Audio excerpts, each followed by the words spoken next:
From The Who to Elton John, from Led Zeppelin to the purple one, Prince. We've got it, this day in music. I mentioned yesterday that Dick Rowe of Decca Records signed the Rolling Stones after passing on the Beatles. George Harrison actually suggested you don't want to miss these guys. June 7th, 1963, the Stones released their first single on Decca Records, Come On. It was a cover of a song recorded and written by Chuck Berry in 1961. It was June 7th, 1969, when The Who's fourth album, Tommy, entered the UK chart where it peaked at number 2. It was the first of 2 full-scale rock operas from The Who. Of course, the second one being Quadrophenia, released in 1973.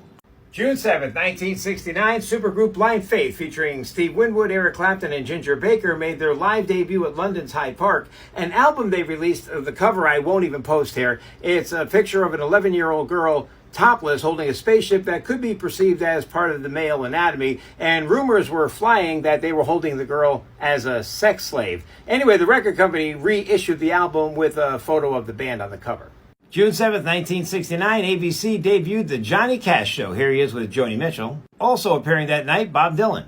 June 7th, 1975, Elton John becomes the first artist to debut at number 1 on the U.S. album chart, and he sits there for 7 weeks with Captain Fantastic and the Brown Dirt Cowboy. It's a concept album giving us a look into the early stages of their careers. Elton, of course, Captain Fantastic, and Bernie Taupin, the Brown Dirt Cowboy.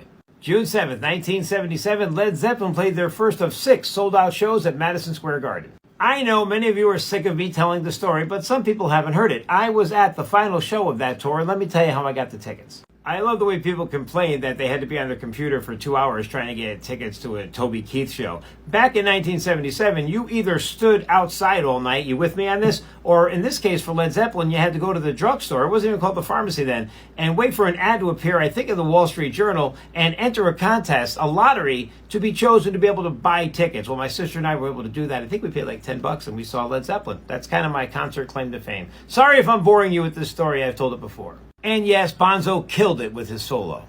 And born on this day in 1958, American singer, songwriter, multi-instrumentalist, and actor Prince Rogers Nelson.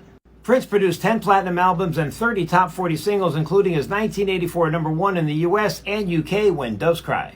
Prince sold over 80 million records worldwide. He won 7 Grammys, a Golden Globe, and an Academy Award. Not to mention, his concerts were epic. Prince died in 2016 at the age of 57 at his home. Thanks for watching. Be sure to like, comment, follow, and share.